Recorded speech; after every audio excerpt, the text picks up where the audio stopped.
Last ভিডিওতে আমরা বলেছিলাম যে জুমলা ইসমিয়া সাধারণত মুবতাদা দিয়ে শুরু হয়। যদি কোনো কারণে এই মুবতাদাটি পরে চলে যায় অর্থাৎ মুবতাদা মুআখার হয়, তাহলে বাক্যের অর্থের ক্ষেত্রে ইখতিসাস অর্থাৎ অনলি, অ্যালোন এই জাতীয় অর্থ চলে আসে, অর্থাৎ একমাত্র, শুধুমাত্র এই ধরনের অর্থ চলে আসে। কিন্তু অ্যারাবিকে দুইটা ক্ষেত্র আছে। এই দুইটা ক্ষেত্রে সাধারণত বাই ডিফল্ট মুবতাদা পরে চলে যায় এবং মুতাআল্লিক বিল খবর এটি আগে চলে আসে। তাহলে সেই দুইটি ক্ষেত্র কি কি? একটি ক্ষেত্র হচ্ছে যখন পজিশন বোঝাবে, অর্থাৎ কোনো একটা জিনিস কারো মালিকানায় আছে এই জিনিসটা বোঝাবে। যেমন আমি যদি বলি আমার একটি বই আছে, তাই না, তাহলে বইটা কি আমার মালিকানা বোঝাচ্ছে, তাই না? তারপর আমি বললাম যে তার একটা বাড়ি আছে, তার একটা গাড়ি আছে, তাহলে কি তার পজিশন, তার মালিকানায় বোঝাচ্ছে।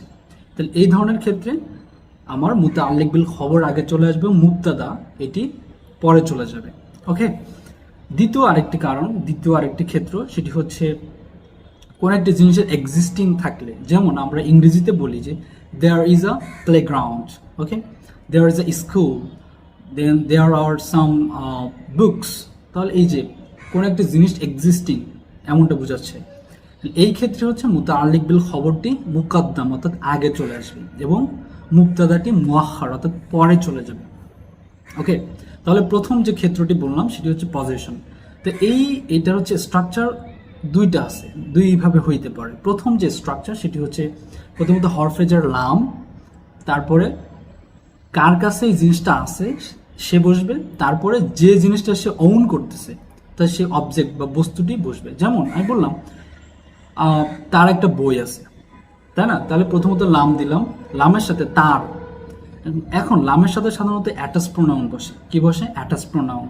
তাহলে অ্যাটাচ প্রোনাউনগুলি কি কি আমরা কিন্তু অলরেডি ভিডিওর মধ্যে বলেছিলাম।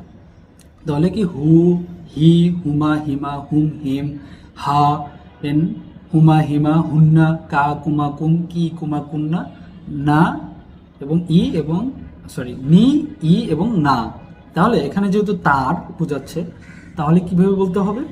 লাহু কিতাবুন। আমি বললাম যে সে একজন স্ত্রী বা একজন মহিলা, তার একটা বাড়ি আছে, তাহলে কিভাবে বলবো? লাহা বাইতুন। ওকে, তাহলে এটিগুলো প্রথমে স্ট্রাকচার। দ্বিতীয় যে স্ট্রাকচার বা দ্বিতীয় যে ক্ষেত্রটি রয়েছে সেটি হচ্ছে যে আইন্দা দিয়ে, হরফেজার লাম না হয়ে আইন্দা হবে। যেমন বললাম যে ওয়াইনদাহু মাফাতিহুল গায়ব, অর্থাৎ এখানে আল্লাহ সুবহানাহু ওয়া তাআলাকে বোঝাচ্ছে যে শুধুমাত্র আল্লাহর নিকটই হচ্ছে মাফাতিহুল গায়ব অর্থাৎ অদৃশ্য চাবিকাঠি রয়েছে। এটা একটা গেল। তাহলে দ্বিতীয় যে এটা বলছিলাম আমরা সেটি হচ্ছে যে কোনো একটা জিনিস এক্সিস্টিং বোঝাবে। তাহলে এটার স্ট্রাকচারটা হচ্ছে প্রথমত মুতাআল্লিক বিল খবর মুকাদ্দাম হবে এবং মুবতাদাটি মুআখার হবে। যেমন আল্লাহ সুবহানাহু ওয়া তাআলা পবিত্র কোরআনের সূরা বাকারার শুরুতে বলছেন যে ফি কুলুবিহিম মারাদুন, অর্থাৎ there is a disease in their hearts. তাহলে দেখেন এখানে কোন একটা জিনিসের এক্সিস্টিং বোঝাচ্ছে। তারপরে আপনার ফিহি আয়াতুন বাইয়িনাতুন, অর্থাৎ এই কিতাবের মধ্যে রয়েছে সুস্পষ্ট নিদর্শন তোমাদের জন্য, বা এটার মধ্যে।